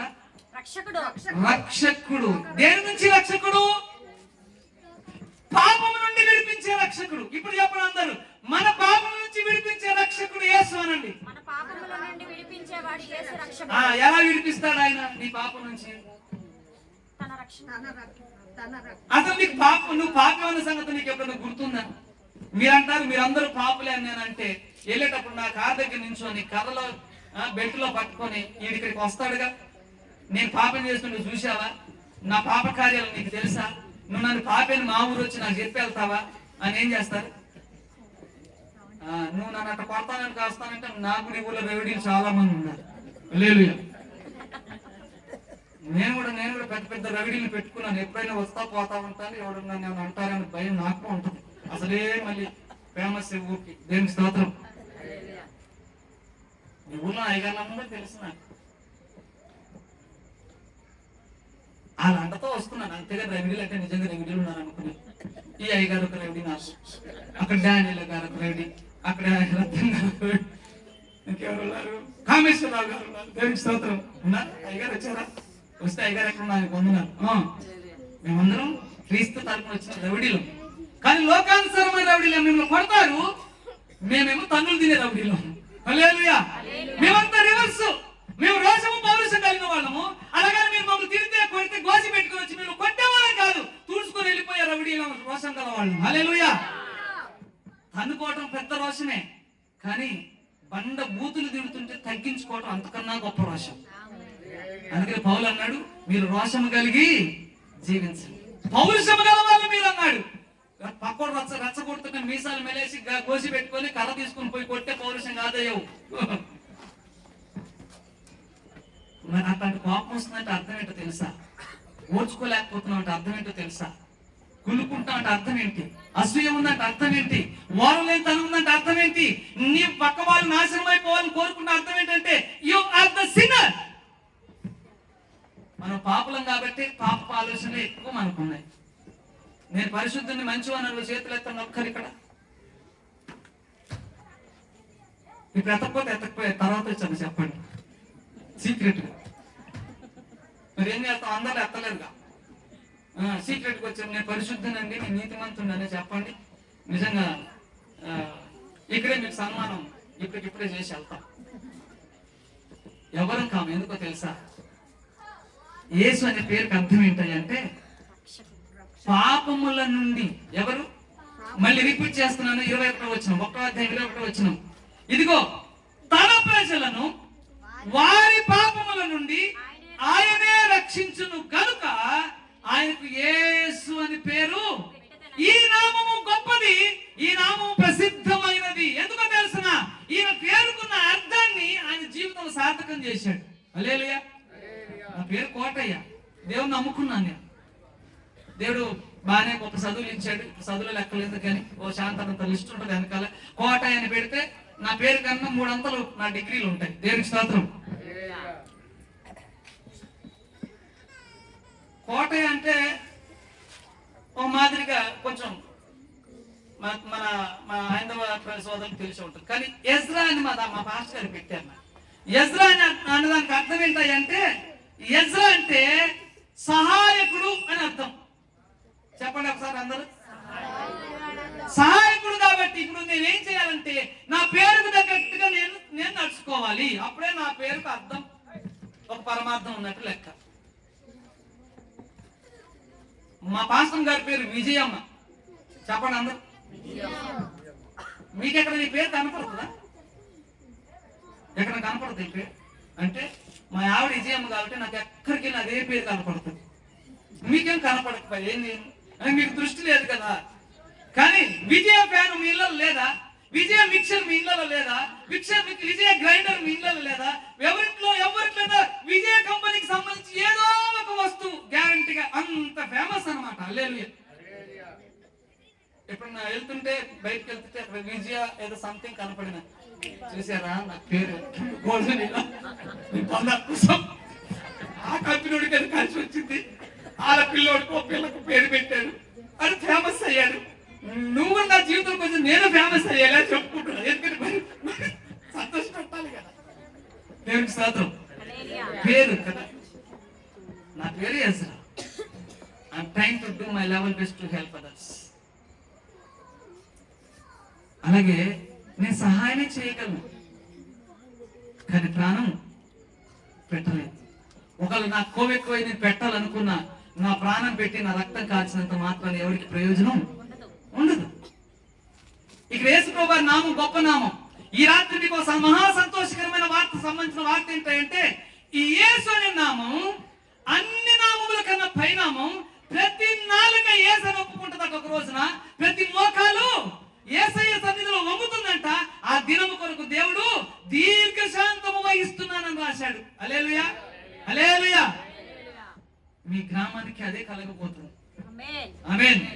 ఈ దైవజనుడి ప్రార్థనలు ఈ గ్రామానికి దీవెనకరంగా, తల్లి చేస్తున్న ప్రార్థనలు ఈ గ్రామానికి దీవెనకరంగా, దైవజనుడి దగ్గరికి వచ్చి దైవజనుడా ఇదిగో నా సమస్య ఇదని చెప్పుకుంటున్న ప్రతి ఒక్కరి తరపున ఆయన ప్రార్థన చేస్తుండగా ఒక గొప్ప అద్భుతాన్ని దేవుడు 2026 సంవత్సరంలో చూపించబోతున్నాడు ఈ గ్రామానికి. హల్లెలూయా. ఆయన నామం గొప్పదని ప్రకటించమని రాత్రి దేవుడు తన సేవకుని పంపించి, ఆయన నామం గొప్పది. అన్ని నామములకు పైన గలదు ఉన్నతంబగు యేసు నామం. హల్లెలూయా. నాకేమో పాటలు పాడాలంటది కానీ నాకు మధ్య మధ్య స్వరం పోయింది. మా పాస్టర్ ఇక్కడే ఉంది. తర్వాత మళ్ళీ నా క్లాస్ పెట్టారు, ఎందుకంటే మీకు పాడమాకండి పాటను పిలిచి ఆమె లేకపోతే బెల్లి పాడుతున్నా సార్, దేవునికి స్తోత్రం. అయితే ఆమె కూడా అడిగా, రాజయ్యని అడుగుతాను ఒక పాట పాడవా, ప్రజలు వింటారు, కొంచెం మంచి ఉద్యోగం ఉంటారంటే, నేను పాడాలంటే మ్యూజిక్ బాగా పెద్ద పెద్దవి ఉండాలని అడిగాను. పెద్ద పెద్ద అంటే నీ ఎత్తు ఉంటే బాగుంటుందా అన్న. నా ఎత్తుంటే చాలండి అండి. నీ ఎత్తు ఎంత చెప్పాను. లేదు, మా ఆవిడ ఎత్తు 4.5 అడుగులు, నాకు సంతలోకి వస్తాను. ఇప్పుడు ఈమె దగ్గర ఇన్స్ట్రుమెంట్ నేను యాడ్ తెచ్చేది. ఆయన నన్ను వాక్యం చెప్పడానికి పిలువటే నాకు గొప్ప, దేవునికి స్తోత్రం కలిగింది. నేను వచ్చేంత సమయం కూడా లేదు. రాజు పాపం నాకు చాలా ఇష్టమైనటువంటి దైవజనుడు. ఆదివారం అంటే ఎంత అలసిపోయి ఉంటామో, చాలా టైర్డ్ అయిపోతాం. నాకైతే చాలా కష్టం. నాకు 2 ఆరాధనలు ఉంటాయి. రేపు నాకు పెద్ద మీటింగ్ ఉంది. మన వర్గీ సార్ గారు స్పీకర్కి వస్తున్నారు. ఎక్కడ పెడుతున్నాను తెలుసా? మీరందరూ ప్రార్థన చేయండి. నాకు 1 టౌన్ ఏరియాలో పక్కన దుర్గమ్మ వారి గుడి, ఈ పక్కన ఒక పెద్ద మీటింగ్ రేపు రాత్రి చేస్తున్నారు. విజయవాడ చరిత్రలో ఆ ప్రాంతంలో సువార్త చేసినోడు ఎవడు లేదు. దేవుడికి స్తోత్రం. ఇది ఒక గొప్ప చరిత్ర మల్లికార్జునపేటలో. హల్లెలూయా. అవన్నీ సెట్ చేసి సదిరి మళ్ళీ 6:15 ఇంటికి పరిగెత్తి ఫ్రెష్ అప్ అయ్యి మళ్ళీ అప్పుడే ఫోన్ చేస్తున్నాం, ఇక కాల్ వచ్చిందని పరిగెత్తుకొచ్చాం. ఈ రాత్రి నేను వచ్చి వార్త చెప్తున్నానంటే ఎందుకో తెలుసా? మీరు దేవుని గొప్పతనాన్ని తెలుసుకోవాలి. ఈ నామం ఎందుకు గొప్పదో తెలుసా? ప్రపంచంలో చాలా గొప్ప గొప్ప పేర్లు ఉన్నాయి. ఉదాహరణ తీసుకుంటే మన గాంధీ గారు చాలా గొప్ప వ్యక్తి అని పేరు ప్రఖ్యాతం. మన దేశానికి గాంధీ తాత, ఎవరు తాత అని పిలుస్తాం. పితామహుడు, మహాత్ముడు. వెరీ గుడ్, మంచి గుర్తు చేసాం. మహాత్ముడు. ఆయన చెప్పుకుంటూ పోతే ఎంతమంది మన భారతదేశంలో గనులు. హల్లెలూయా. ఎంతమంది పెద్ద పెద్ద మహానుభావులు చరిత్ర సృష్టించిన వాళ్ళు. మన రాజ్యాలు రాజరిక వ్యవస్థను గుర్తు చేసుకుంటే ఎంతమంది రాజులు, గొప్ప గొప్ప రాజులు రాజ్యాలను పరిపాలన చేశారు. అందులో నాకు బాగా నచ్చిన కృష్ణదేవరాయ చరిత్ర. హల్లెలూయా. అంత గొప్ప గొప్ప చరిత్ర కలిగినాడు ఆయన. ఇలాంటి వాళ్ళందరి పేర్లు లెక్క కట్టుకుంటూ పోతే, ఇక్కడ చెప్పబడిన పేరుకి లెక్క కట్టుకుపోతే మీకు అర్థం అవ్వాలి. ఈ రాత్రి దేవుడు చెప్తున్న మాట ఏంటంటే, ఒక గొప్ప మహా సంతోషకరమైన వార్త ఏంటంటే, మీరు కని వినగని ఎరగని రీతిలో ఒక గొప్ప నామాన్ని మీకు దేవుడు ప్రకటిస్తున్నాడు. ఆ నామం యొక్క గొప్ప సంగతి ఏంటంటే, మొదటిది, ఆ నామము భూమి మీద మనుషులు పెట్టింది కాదు, చరిత్ర ఉన్న వ్యక్తులు పెట్టింది కాదు, రాజులు పెట్టింది కాదు, మునీశ్వరులు పెట్టింది కాదు, లేకపోతే భక్తి పరులైనటువంటి వాళ్ళు పెట్టింది కాదు, లేకపోతే పంచాంగాలు చూసి, జ్యోతిష్యాలు చూసి, నక్షత్రాలను, తీదులను, వాటి యొక్క గమనాలను లెక్క కట్టి ఇచ్చిన పేరు కాదు. హల్లెలూయా. మీ అందరూ అక్కడ చూసే ఉంటారు కదా, పిల్లలు పుట్టగానే. మాకు మొదట అమ్మాయి పుట్టింది, మేము అద్దెకుండేవాళ్ళం. ఇప్పుడు దేవుడి దయలో సొంత ఇల్లు ఇచ్చాడు, సొంత చర్చి ఇచ్చాడు. పక్కకున్న వ్యక్తి బాగా పూజలు చేస్తాడు. మేము ప్రార్థన చేస్తాం, ఆయన భలే పూజలు చేస్తాడు. గది అడ్డం, గోడ అడ్డం. నా ప్రార్థన వల్ల ఆయన ఆటంకం లేదు, ఆయన పూజల వల్ల మాకు ఆటంకం లేదు. ఆయన ప్రార్థన, ఆయన పూజలు ఆయనే, మా ప్రార్థన నాది. చాలా సహకరించేవాడు, మేము చాలా సహకరించేవాడు. మా అమ్మాయి పుట్టిన వెంటనే నేను హ్యాపీగా, అమ్మాయి పుట్టింది, దేవుని స్తోత్రం. నేనే తెగ ప్రార్థన చేసి, అయ్యా అబ్బాయిని ముందు, అబ్బాయిని తర్వాత ఎవరినో ఒకరు ఇద్దు కానీ, తర్వాత ఎవరు పుట్టినా పర్వాలేదు, అమ్మాయి పుట్టినా పర్వాలేదు, అబ్బాయి పుట్టినా పర్వాలేదు, ముందు అబ్బాయి పుట్టాలి. రాజు ప్రార్థన చేశాడు, నాకు తెలుసు, కానీ అమ్మాయిని ఇచ్చాడు. హల్లెలూయా. నేను ప్రార్థన చేశాను, ప్రభా ముందు దేవుని అబ్బాయిని పోయా, ఆయనకి ఒక డిగ్రీ దాకా చదివించి నేను ట్రైనింగ్ పంపిస్తాను, నేను బాగా చదివించుకుంటాను, నీ సేవకు నీకే ఇచ్చేస్తాను, నాకు ఈ భూమి మీద మాకు ఏది అవసరం లేదు, నీకే ఇచ్చేస్తాను. ఓ ప్రార్థన చేసి హాస్పిటల్కి వెళ్ళగానే కెమ్మని కేకిన పడింది. నర్సు వచ్చి, అబ్బాయి ఏమంటే మీకు అమ్మాయి పుట్టిందని. నేను అప్పుడు దాకా రీఛార్జ్ ఫుల్ 100% ఉంటే ఏకదమ్మున రీఛార్జ్ 10%కి వచ్చింది. ఇంకా అప్పుడు ఆగిపోకూడదుగా, 10 దగ్గర ఆగిపోయింది. ఏంటి ప్రభా, సర్లే ఇక సావుకులంగా మళ్ళీ మనం ఫీల్ అయితే మనం అందరూ ఫీల్ అవుతారు. అందుకే దేవుని చిత్తంలో అమ్మాయి అయితే అబ్బాయి అయితే మళ్ళీ మేకపోతే గాంభీర్యం చూపించి దేవుడు ఎవరిస్తే మనకి ప్రసాదమే అని ఇంటికి వెళ్ళి ఇక కాస్త ముఖం మార్చుకొని ఇంటికి వెళ్ళిపోదా. అప్పుకున్నాడు, అడుగుతున్నాడు, ఫస్ట్ గారండి అమ్మగారు డెలివరీ అయ్యారంటే, అయ్యారండి. ఎవరు పుట్టారండి, మీరు రోజు ప్రార్థన చేయరు, అబ్బాయి పుట్టాడు కదంటే రోజు ఇట్టున్నాడు, అవి పూజ చేసుకుంటూ, లేదా అమ్మాయి పుట్టింది. అవునా, ఎందుకంటే దేవుడు అట్లా చేశాడు. అమ్మ మళ్ళీ ప్రశ్న అయింది, మళ్ళీ ఏం చేయండి అమ్మ. ఇదంతా కాదు కానీ దేవుడు ఎవరిస్తే అల్లేలు అయిందంటే 1 నిమిషాలు ఆగండి అని. ఎప్పుడు పుట్టిందండి అంటే కరెక్ట్ గా 7 గంటల 10 నిమిషాలు పుట్టిందండి. వాళ్ళు చెప్పారని ఆ లోపలికి వెళ్ళి పంచాంగం చూసి 7 గంటల 10 నిమిషాలు నక్షత్రాలు ఎలా ఉన్నాయి, తిథి ఎలా ఉంది, ఆమె గమన పుట్టినప్పుడు ఆ రాశులు ఎలా ఉన్నాయి, అవన్నీ చూసి వచ్చి మీరు జాక్పాట్ కొట్టేశారు గారు. హల్లెలూయా. మీరు జాక్పాట్ కొట్టేశారు. మీ దేవుడు మంచోడు, గొప్పవాడు. నువ్వు కొడుకుని అడిగావు కానీ శుభకార్యాల్లో నీకు కూతురు దేవుడు ఇచ్చాడు, నీ రాత తిరిగిపోద్దండి అన్నాడు. హల్లెలూయా. నేను చెప్పిన మాటలు అబద్ధం అంటే నాకు నా భార్య పాస్టర్ గారు వెనకాల ఉన్నారు, కనుక్కొని కావాలి. మా అమ్మాయి పుట్టింది, సంవత్సరం గడిచిపోయింది, కొంచెం పరిస్థితులు మారిపోతున్నాయి. ఫస్ట్ టైం మా ఆవిడ ట్రైన్ ఎక్కించాను అని చెప్పింది. సరే ఎక్కిస్తే అమ్మాయి, ఎప్పుడు ప్రయాణం లేకుండా ఏమి ఎక్కిస్తాం, ఏమైనా సరదా కప్పులు అక్కడ తిరగటానికి డబ్బుగా ట్రైన్ ఎక్కి దిగాలంటే 100 రూపాయలు పెట్టుకోవాలి. ఏదో టైం వస్తుందో ఎక్కిస్తాలే అన్నాను. నేను ఒక రోజు ఎక్కించాను. ఎక్కించి ఎన్ని రోజులు ప్రయాణం చేయించాను తెలుసా? 2 రోజులు ప్రయాణం మా ట్రైన్లోనే గడిచింది. 2 రోజులు కన్యాకుమారికి వెళ్ళాము ఇక్కడి నుంచి. సంవత్సరం పుట్టుగాని ఎట్టుందంటే మీ ఊర్లో అట్టంటారు ఉన్నాయో లేవు కానీ తెల్లని శివపంతులు చూశారు ఎప్పుడన్నా? ఇంత బొద్దుగా తెల్ల కనపడతాయి. మా అమ్మాయి అంత బొద్దుగా తెల్లగా ఉండదండి బాబు. అసలు చేతికి అవిలేదు కాదు. ట్రైన్ వెళ్తుంటే స్పెయిన్ దేశస్తులు మాకు తగిలేదు. హల్లెలూయా. మా అమ్మాయి చూసి మా దగ్గరికి వచ్చి 7 గంటలు మాతో ప్రయాణం చేసి మీకు ఎంత డబ్బులు కావాలో చెప్పండి, మీ గురించి మీకు డబ్బులు పంపిస్తామన్నారు. దేవునికి స్తోత్రం కలుగుతుందా? జాక్పాటేనా? నా దరిద్రం పోయినట్టేనా? హల్లెలూయా. అలా గడిచిపోతుండగా మా బావగారి ఇంటికి ఇంగ్లాండ్ వాళ్ళు వచ్చారు. మా అమ్మాయిని చూశారు. హల్లెలూయా. మీ అమ్మాయికి ఏం కావాలన్నా మేమే పంపుతాం, చిన్న ఏ భయపడ మాకు హామీ ఇచ్చి వెళ్ళిపోయారు. అలా వచ్చారు, హామీ ఇచ్చారు, ఇలా వెళ్ళిపోయారు. అబ్బా జాక్పాటేనా? ఈరోజు SRM యూనివర్సిటీలో నా కూతురు ఎంటెక్ కాలేజ్ అంతటికి ఫస్ట్ ర్యాంక్. హల్లెలూయా. నా కూతురికి రూపాయి ఫీజు కట్టట్లా నేను. దేవునికి స్తోత్రం. జాక్పాటేనా? కూతుర్లు కన్నామని కంగారు పడమక్కడిని. ఇంకొక 5 years 10 years లో కన్యాశుల్కం వస్తుంది. ఆమేన్. ఆడపిల్లలు కన్నా తండ్రులారా మీకు శుభవార్త, మీకు ఎదురు డబ్బులు ఇచ్చి పిల్లని ఇప్పుడు చూడు రాజుగారి మొక్కలు ఎంత ఆనందమో. మీరు అబద్ధం అనుకుంటున్నారా? మా చర్చిలో ఒక అమ్మాయికి పెళ్లి సంబంధం కొరకు గత సంవత్సరం 2 సంవత్సరాలు ప్రార్థన చేస్తే మొన్న దాకా ఒక దగ్గర 15 సంబంధాలు వచ్చాయి. అంటే క్యాష్ చెప్పకూడదు కానీ అవసరం కాబట్టి చెప్తున్నాను. అది కమ్మాస్. మా చర్చిలో దగ్గర 50 ఫ్యామిలీస్ ఉంటాయి. అందరూ అన్ని రకాలలో ఎక్కువ రెడ్డి, కమ్మ, కాపులు, కోమట్లు కూడా ఉన్నారు మన దగ్గర. ఈ అమ్మాయి ప్రార్థన చేస్తున్నాము, ఏమంటది మా కమ్మలే కావాలని అంటది. దేవుని నమ్ముకున్నప్పుడు ఏం చూడకూడదమ్మా అంటా నేను.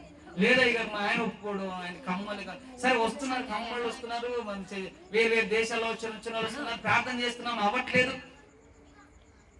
ఇంత ప్రార్థన చేసిన అవ్వట్లేదంటే అమ్మ దేవుడు మంచి దాచిపెట్టాడులే, దాచిపెట్టాడులే, ఎందుకు వస్తున్నారు వెళ్ళిపోతున్నారు, మంచి జరుగుతులే అని ప్రార్థన చేస్తే మనకు పెద్ద శుభార్త తీసుకొచ్చి వాళ్ళు కాస్త అంతంత మాత్రమే ఉన్నారు, అంటే బాగా వెళ్ళి సెటిల్లే. కానీ అమ్మాయి పేరు మీద ఒక 300 గజాలు ఎప్పటికైనా మళ్ళీ ఇది పోయిందని రిజిస్ట్రేషన్ చేసి 1 కోటి రూపాయలు విలువ చేస్తారు ఆ స్థలం విజయవాడలో.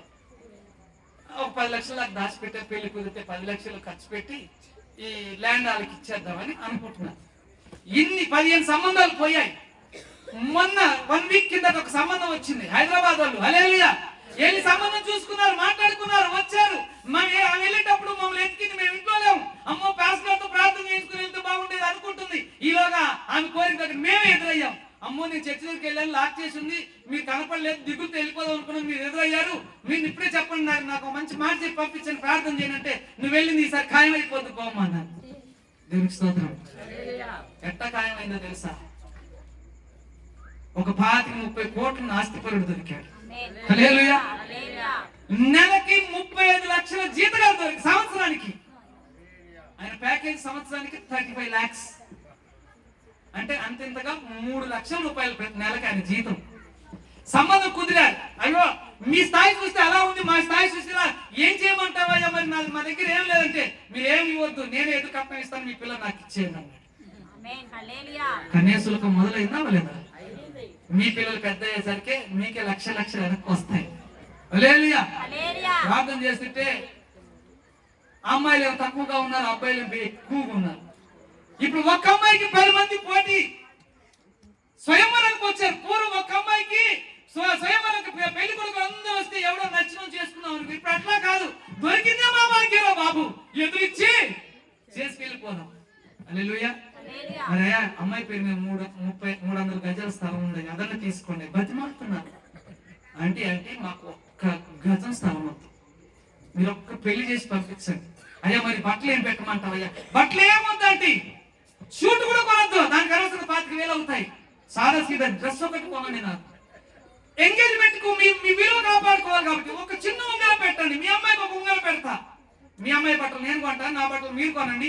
పెళ్లికి మాత్రం ఎవరి బట్టలు ఆలే కొనుక్కున్నాం. ఆడపిల్లకి ఇప్పుడు ఏమైంది? ఎంత హ్యాపీగా ఫీల్ అయ్యారు. అమ్మ మరి 10 లక్షలు దాచిపెట్టాను అన్నావుగా, మరి దశంభాగం 1,00,000 రూపాయలు అయిపోద్దిగా, ఆ 1,00,000 తీసుకొచ్చే మరి ఏపీ అన్నారు. హల్లెలూయా. అయ్యగారు మా వెంటనే మా బుద్ధి అయిపోయి అంతే కదా, దేవుడు మేము చేస్తే 10 లక్షలు మిగిలిపోయాయి. మరి అందరూ దేవుడికి ఇస్తే ఇంకెంత ఆశీర్వాదం. దేవుడికి శాతం భయపడ మాకు. దేవుడు అన్నిట్లను నియంత్రించగలిగినటువంటి వాడు. Everything is under the God's control. You don't worry about anything else. అందుకని ఇక్కడ యేసు నామం అంత గొప్పది, నిన్ను ఆశీర్వదించే నామం. ఆ నామంతో అర్థం ఏంటంటున్నాడు? ప్రజలు, తన ప్రజలు. అందరు చెప్పండి ఒకసారి, తన ప్రజలు అనండి. మళ్ళీ ఒకసారి అనండి. ఉన్నారు అక్కడ మీలో ఉన్నారు ఆయన ప్రజలు. తన ప్రజలుగా ఉన్నోళ్ళకి, తన ప్రజలు ఎవరైతే అవుతారో, అంటే ఈయన మా దేవుడు, ఈయన నాకుంటే చాలు అనుకుంటారో వాళ్ళు ఆయన ప్రజలు.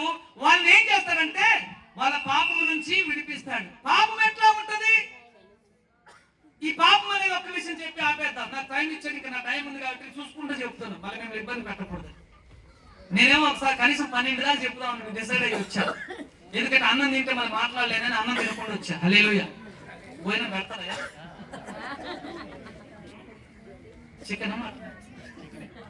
చికెన్ మానేశారు.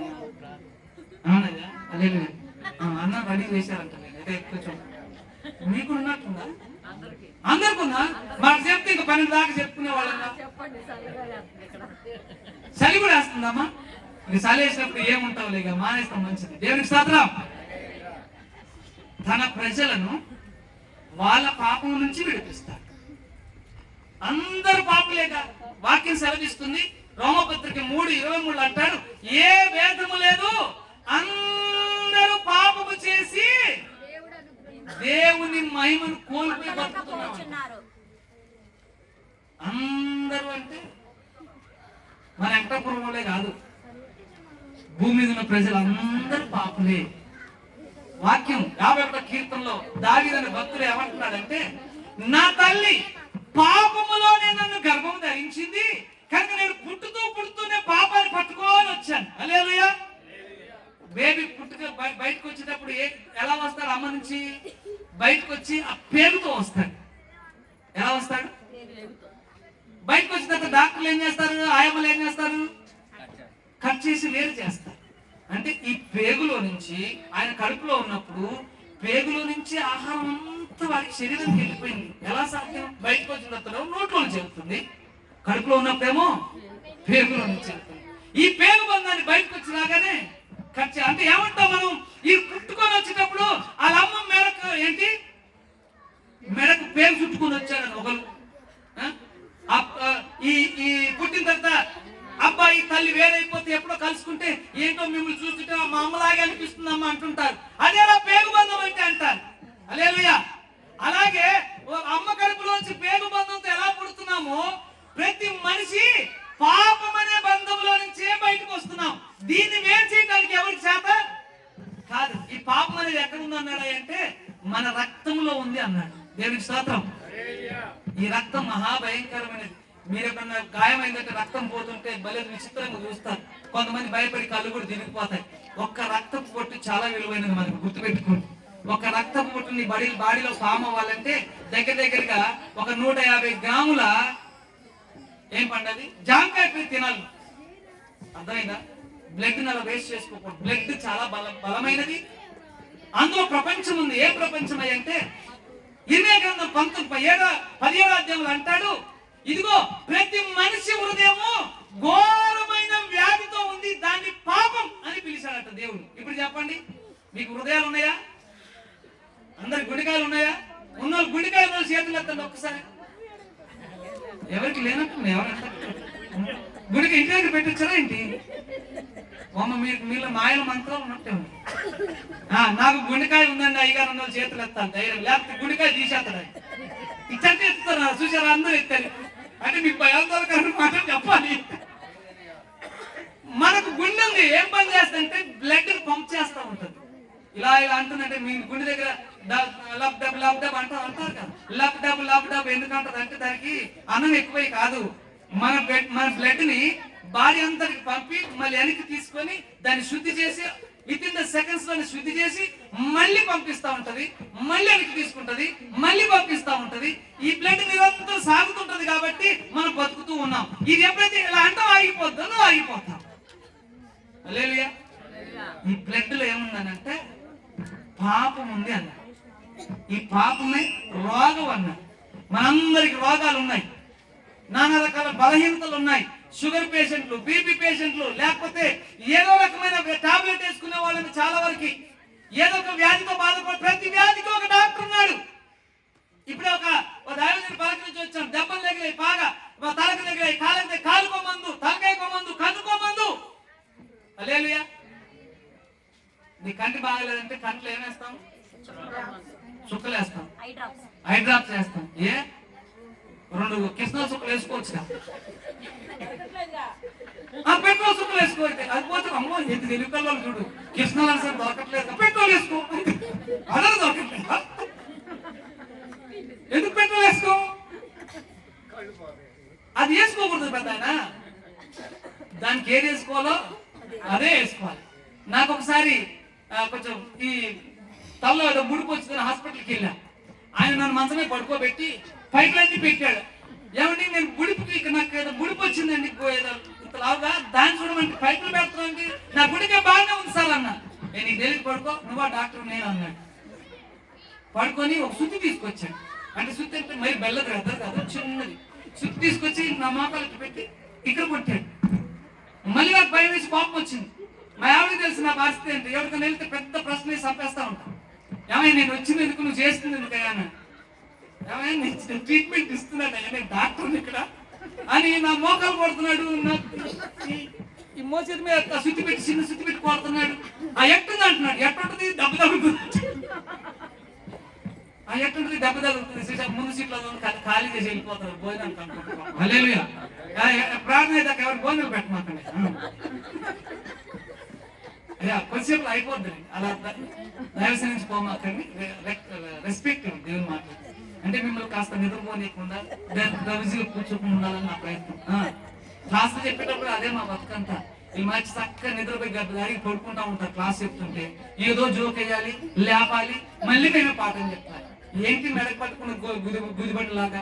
అందుకనే కాస్త మేము హుషారు చేసుకుని చెప్తాము. దేవునికి స్తోత్రం.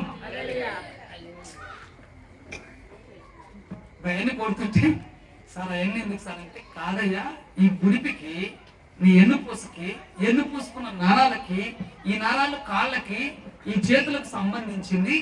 నేను కొట్టినప్పుడు ఎక్కడైతే నీకు ఏ విధమైన స్పర్శ తెలియట్లేదో, స్పర్శ తెలిస్తే చెప్పు, స్పర్శ తెలియకపోతే చెప్పు అన్నాడు.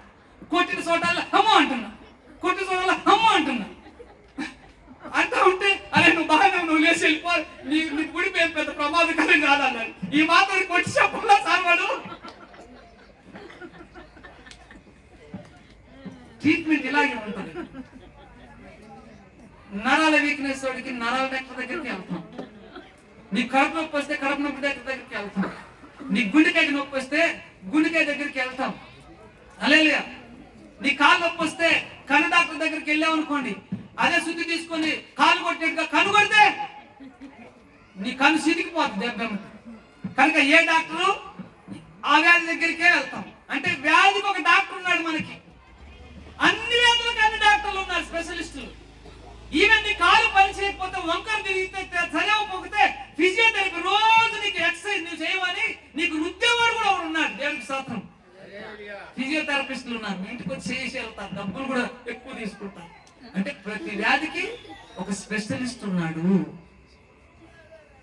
నీ పాపమైన వ్యాధి ఎక్కడుందో నీకు తెలియకపోయి, ఆ వ్యాధికి ఏ డాక్టర్ మందిస్తాడో తెలియకపోయి, ఒకళ్ళ మందు ఉంటే ఎక్కడ దొరుకుతుందో తెలియకపోయి, ఆ డాక్టర్ ఏమైనా ముడుతుంటే ఏ దేశంలో వెళ్దాం అంటే ఏ దేశంలో ఉంటాడో అంతకన్నా తెలియకపోయి. అందుకే రాత్రి ఒక గొప్ప నామాన్ని మీకు దేవుడు మీ దగ్గర తీసుకొచ్చాడు. హల్లెలూయా. ఆ గొప్ప నామమే యేసుక్రీస్తు వారు. ఆయన అంటున్నాడు, నీ పాప రోగాన్ని తీసివేయడానికి ఈ లోకానికి దేవదేవుడే మనిషి రూపంలో దిగి వచ్చాడు. కనుక మనుషులు పెట్టలేదు ఆయనకు పేరు, దేవుడే దిగి వచ్చాడు. కనుక ఆయన పేరు ఆయనే తెచ్చుకున్నాడు భూమి మీదకి. దేవునికి స్తోత్రం కలుగును గాక.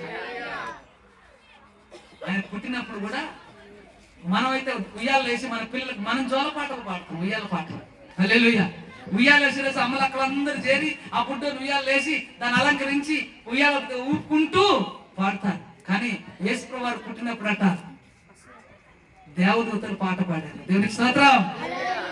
దేవదూతలు, ఇగో మేము ఒక పాట పాడుతున్నాం, మాతో కలిసి రండి అందరూ పాడతామని దేవదూతలు పిలిపిస్తే, దేవదూతలు పాట పాడిన ఏకైక వ్యక్తి ఎవరైనా ఉంటే ఆయన యేసుప్రభువు వారు ఒక్కరే. అందుకనే ఈ శుభవర్తమానాన్ని మీకు తెలియజేయడానికి వచ్చాను ఈ రాత్రి. దేవునికి స్తోత్రం.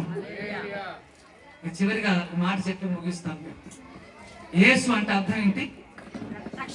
తన ప్రజలను. ఊరికి సింపుల్ మాట చెప్పకండి. ఏమైనా ఏబిసి ఆల్ఫాబెట్స్ ఇవ్వట్లే మీకు. హల్లెలూయా. మల్టిపుల్ చాయిస్ కాదురా, నువ్వు బాగా చెప్తున్నావు, హుషారుగా ఉన్నావు. It's not multiple choice, one sentence question and answer. యేసు అంటే అర్థం ఏమిటంటే ఏం చెప్పాలి? తన ప్రజలను వారి పాపముల నుండి విడిపిస్తాడు తమ్ముడు. హల్లెలూయా. నువ్వు పాపి అయితే దేవుని నమ్మమా, నా పాపి కాకపోతే దేవుని నమ్మమా. దేవుడు అన్నాడు, నేను నీతిమంతుల కొరకు రాలేదు, పాపుల కొరకు వచ్చానన్నాడు. యేసుప్రభువు తన మాటలు ఏమన్నాడు? నేను నీతిమంతుల కొరకు రాలేదు. మీరు నీతిమంతులు అంటే యేసే నమ్మమాకండి దయచేసి ప్లీజ్. ఏం పర్వాలేదు, మీ నీతిమంతులే కదా, మీకు ఒక రక్షకుడు అవసరం లేదు, మీరే నీతిమంతులు కదా. దేవునికి స్తోత్రం. ఇఫ్ యు ఆర్ సిన్నర్, నీకు అనిపిస్తుంది నేను పాపిగా ఉన్నాను, నా ఆలోచనలని, నా క్రియలని, నా తలంపులని ఎక్కడో చోట ఇబ్బందికరంగా ఉన్నాయి, నా జీవితానికి మచ్చ తెచ్చి పెడుతున్నాయి, నీ మనసుకు నీకు అనిపిస్తే ఈ రాత్రి నీకు యేసుప్రభువు వారు అవసరం. గుర్తుపెట్టుకో, యేసే నమ్ముకో, నీ పాపం నుంచి ఆయన విడిపిస్తాడు. అందుకనే యేసు అనే పేరు భూమి మీద ఎవరికి చెందనది, అది పరలోకం నుంచి వచ్చిన పేరు. ఇలాంటి పేరు ఈ రాత్రి మీకు పరిచయం చేయడానికి దేవుడు ఈ రాత్రి ఒక మహా సంతోషకరమైన వార్త ఏంటంటే, యేసు అనే పేరు మీరు విని దాని అర్థం తెలుసుకుని మీ జీవితాలను ఆయనకు అంకితం చేసుకుంటే అది మీకు సంతోషకరమైన వార్త అవుతుంది. దేవునికి స్తోత్రం. దేవుని నమ్మకుండా, మన పాపాన్ని క్షమించమని అడగకుండా ఏ మనిషి ఈ భూమి మీద నుంచి వెళ్ళకూడదు. ఇర్మియా గ్రంథం 1:4 ఒక వ్యక్తి గురించి దేవుడు ఇలా చెప్పాడు. ఏమన్నాడంటే, తల్లి గర్భంలో నీవు రూపించబడక మునిపే దేవుడట మనల్ని చూశాడని బైబిల్లో రాశాడు. హల్లెలూయా. అందరూ ఒకసారి చెప్పండి, నేను మా అమ్మ గర్భంలో పడక మునిపే అందరూ అవన్నీ సలబడిపోయారు, అన్నం పెడతారు కదా. నేను మా అమ్మ కడుపులో పడక మునిపే దేవుని కన్నులు నన్ను చూశాయి. మా అమ్మ నాన్న పెళ్లి చేసుకున్న తర్వాత వాళ్ళ సంసార జీవితం వల్ల నేను అప్పుడు అక్కడి నుంచి ఇక్కడికి వచ్చాను అని దేవుని వాక్యం చెప్తుంది. నేను కాదు, ఎనిమిది గ్రంథం 1:4 చెప్పాక అది చదువుకుని ఇంటికి. అంటే మన అందరం ఎక్కడి నుంచి వచ్చాము? అందుకని పేతురు పత్రిక 2వ అధ్యాయం అంటాడు, మనందరము యాత్రికులము, పరదేశులము, వేరే దేశం నుంచి వచ్చాం. పౌలు గారు అంటారు బైబిల్ గ్రంథంలో, నా పౌరసత్వం పరలోకంలో ఉంది కనుక నేను ఎప్పటికైనా పరలోకానికే వెళ్ళాలి. నిన్న మా ఇంటికి అమెరికన్స్ వచ్చారు. మీ అయ్యగారు కూడా రావాలి ఆ మీటింగ్ కి. మరి పాపం చుట్టాలు పక్కలు అక్కలు చెల్లెలు వచ్చారు. అయ్యగారు అన్నాడు, ఏమంటావు అట్ట అన్నప్పుడు, అయ్యగారు చెల్లెలు బాగా చూసుకోవాలైతే నేను ఇక్కడ ప్రార్థన చేస్తాను మీ కొరకు అన్నాను. వాళ్ళు వెళ్ళిపోయేటప్పుడు నన్ను చాలా మెచ్చుకున్నారు. ఆయన మంచి టీచర్ అంట, నాకు నా లైబ్రరీ చూశారు. ఒక పెద్ద లైబ్రరీ ఉంటుంది, నాకు అక్కడ టేబుల్ ఉంటుంది. అబ్బో చాలా బాగా చదవలాగా ఉన్నాం అనిపించారు. నేను రాసిన పుస్తకాలు వాళ్ళకి ఇద్దరికి ఇచ్చాను. ఇవి తెలుగులో ఉన్నాయంటే ఏం పర్వాలేదు మేము ఇంగ్లీష్ లో ట్రాన్స్లేట్ చేసుకుంటాం అన్నారు. ఎన్ని రోజులు ఉంటామంటే 4 రోజులు వెళ్ళిపోవాలి. ఏమంటే ఒక నెల ఉండొచ్చు కదా అన్నాను. పోలీసులు వచ్చి మళ్ళీ పట్టుకుపోతారు అన్నాడు. హల్లెలూయా. ఎందుకు పట్టుకుపోతారు? పోలీసులు వచ్చి అమెరికా వాళ్ళు ఎందుకు పట్టుకుపోతారు? 4 రోజులు ఉంటే వాడికి డేట్ ప్రకారమే ఉండాలి. ఒక్క రోజు మించిన తీసుకెళ్ళిపోయి మన ఇండియా గవర్నమెంట్ జైల్లో పెడతారు. వాళ్ళు యాత్రికులు, పరదేశం, వాళ్ళు వెళ్ళిపోవాలి. అమెరికా ఇక్కడ ఉండటానికి వీలుపడదు, నువ్వు వెళ్ళిపోవాలి. హల్లెలూయా. నీ పరమ పరదేశకు వెళ్ళిపోవాలి. నీవు స్టీల్ బాడీతో లేవు, ఇక్కడ ఐరన్ బాడీతో లేవు. నేను ఒక 500 సంవత్సరాలు బతుకుతాను అంటానికి. ఇంట్లో పతాంజలి సబ్బులు ఉన్నాయా? లేవా? పతాంజలి ఆయిల్స్ ఉన్నాయా? అవి లేవా? నువ్వు అదేంటి నెయ్యి పతాంజలి నెయ్యి ఏమి ఉందా? అది లేదా? పతాంజలి ఉందా తెలుసా? ఆయనకి తెలీదా? రామ్దేవ్ బాబా తెలుసా? రామ్దేవ్ బాబాని యూట్యూబ్ లో కొట్టండి, లేకపోతే గూగుల్ అమ్మతో గూగుల్ అమ్మ please say something about Rambabu అనగానే ఆ గడ్డ వేసుకుని ఒక రాంబాబు వస్తాడు. మంచోడు, గొప్ప కోటీశ్వరుడు, మంచి యోగి. ఆయన ఒక స్టేట్మెంట్ ఇచ్చారు ఒక మీటింగ్ లో మాట్లాడుతూ, నేను చేసే ఎక్సర్సైజ్ వల్ల, మేము వాడుతున్న ఈ పతాంజలి గూడ్స్ వల్ల నేను 400 సంవత్సరాలు బతుకుతాను. ఐఎమ్ రైటింగ్ ద డాక్యుమెంట్ అన్నాడు. నేను రాసి ఇస్తాను అన్నాడు. హల్లెలూయా. నువ్వు 400 సంవత్సరాలు బతకొచ్చురా బాబు, మేము రేపే చచ్చిపోతాం. మేము అందరం 100 సంవత్సరాలు. నిన్ను ఎవరు చూస్తాడు? నీకు గ్యారెంటీ ఉంది కానీ మాకు లేదు కదా. అందుకని వాళ్ళు చెప్తున్నావు. నువ్వు 400 సంవత్సరాలు బతికేలాగా మేము 50-60కే చచ్చిపోతున్నాగా. ఇంక నిన్ను చూసేవాడు ఎవడు? కనుక నీకు అంత టూపు నీ మాటలన్నీ పోనీలే అంటే అన్నాడు. మనం చూడకపోతే సేపు 400 సంవత్సరాల తర్వాత ఏమవుతాడంట? పరదేశికి యాత్ర కడతాడు అనమాట. పరదేశులము ప్రియులారా మన పురమిదిగా ఎప్పుడు పాట పాడకప్పుడు మనం దేవుని అడగాలి. అప్పుడు ప్రభా ఇగో నాకు 53 సంవత్సరాలు వచ్చింది, అందరూ ఎప్పటికైనా అయ్యారు మీకు పెళ్లి అయిందని అడుగుతున్నారు. రాంబాబు లాగా నన్ను 5 సంవత్సరాలు బతికించిన ఆయన సంగతి చూడాలన్నాను. దేవునికి స్తోత్రం. అంతేగా బతుకుతాడా? బతకడు. అందరూ వెళ్ళిపోవాల్సింది. రేపు ఎవరు మనలో బతుకుంటాం మనకు తెలియదు. కనుక దేవుని బిడ్డలారా, మనం పాపలం అన్నాడు, రక్షకుడు నీ కొరకు వచ్చాడు. నీవు భూమి మీదకి రాకమునిపై నువ్వు ఎక్కడి నుంచి వచ్చావు దేవుని రాత్రి నీకు తెలియపరిచాడు. అందుకని మనం ఎక్కడి నుంచి వచ్చామో అక్కడికి వెళ్తున్నామట. ప్రసంగి గ్రంథం 12వ అధ్యాయం అంటాడు, ఇదిగో నీవు నీ సృష్టికర్తను స్మరణకు తెచ్చుకో. నిన్ను కలుగజేసినాడు అమ్మ నాన్న కాదు. వాళ్ళ ద్వారా భూమి మీదకి నిన్ను దేవుడు ఆయన పంపించాడు. మళ్ళీ నువ్వు చనిపోయిన తర్వాత అక్కడికే వెళ్ళేటప్పుడు నీ దేవుని కలుసుకుని వెళ్ళు. అడ్రస్ చెప్తాడు అక్కడికి. ఒకవేళ ఆయన తెలుసుకోలేదు అనుకో, నీకు అడ్రస్ ఎటు వెళ్ళాలో తెలియదు నీకు. అందరూ అంటారు, ఆ యేసుబాబు ఏముందిలేండి, ఎవరు నమ్ముకున్నా అక్కడికి వెళ్తాం. నిజమేనా? అక్కడికి వెళ్తామా? నేను ఫస్ట్ టైం ట్రైన్ ఎక్కడానికి వెళ్ళాను. ఫస్ట్ టైం వెళ్ళాను. ప్లాట్ఫామ్ అన్ని ట్రైన్ కనపడుతున్నాయి. నాకేమో అడగాలన్నంత జ్ఞానం లేదు, కొత్త కదా. హుషారుతో వెళ్ళాను ట్రైన్ ఎక్కడమే కానీ. ఎక్కి కూర్చున్నాను. ఎందుకో లోపల ఒక భయం వేస్తుంది. ఎందుకైనా మంచిదని అడుగుతామంటేనేమో కొత్త, ఎవరిని అడగాలి? ఒకవేళ తప్పు చెప్తే, అందుకని ఎవరు అడగకూడదు. కూర్చున్నాం అనుకొని వెళ్ళే కదులుతుంటే అనౌన్స్మెంట్ వస్తుంటే జాగ్రత్తగా విన్నాను. ఇదిగో పలానా ఊరు వెళ్ళే ట్రైన్ ప్లాట్ఫామ్ మీద నుంచి కదులుటకు సిద్ధం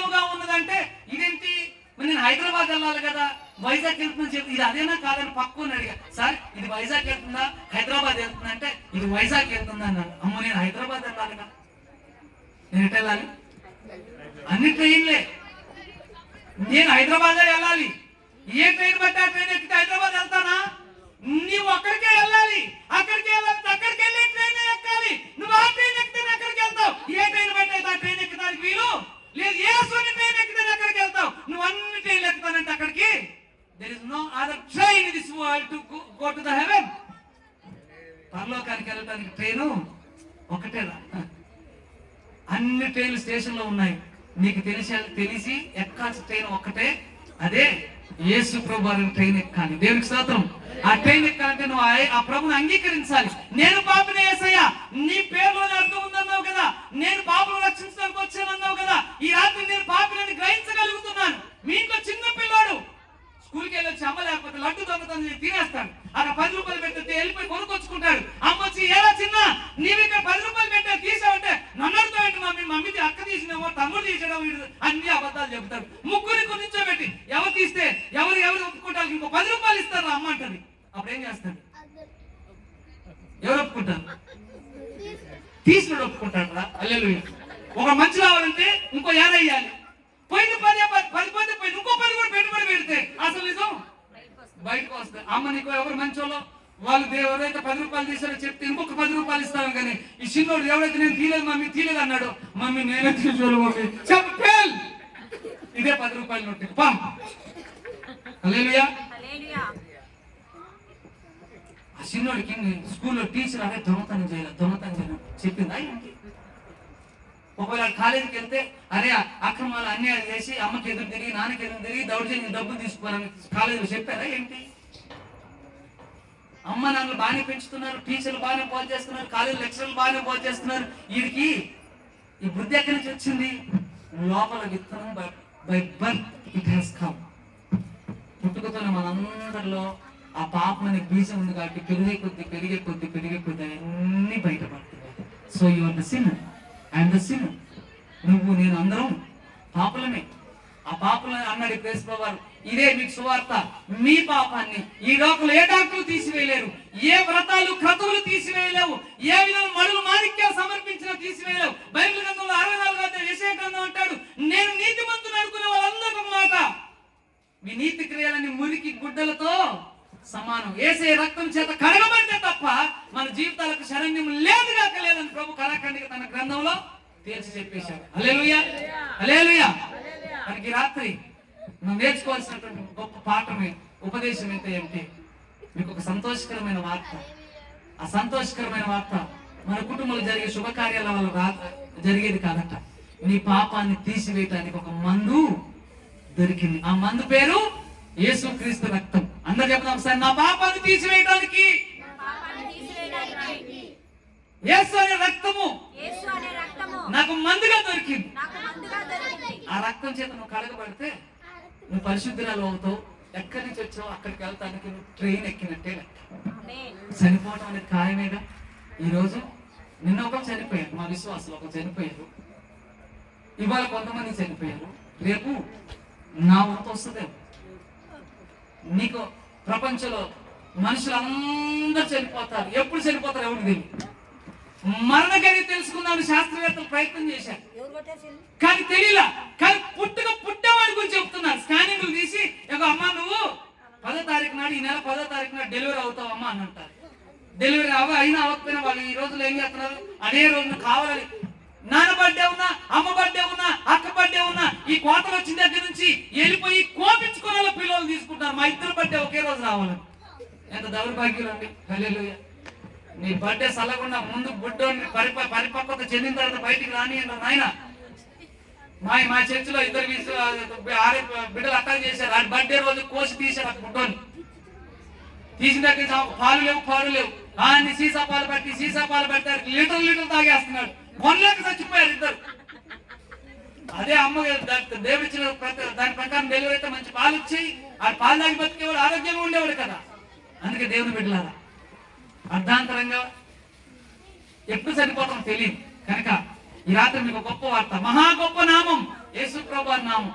ఆయన పేరులో ఉన్న అర్థం ప్రకారం ఆయన భూమి మీదకి వచ్చాడు, మా అందరి కొరకు మరణించాడు. ఆయన చనిపోయి ఆయన రక్తాన్ని కాల్చి భావ విమోచన కార్యం చేశాడు.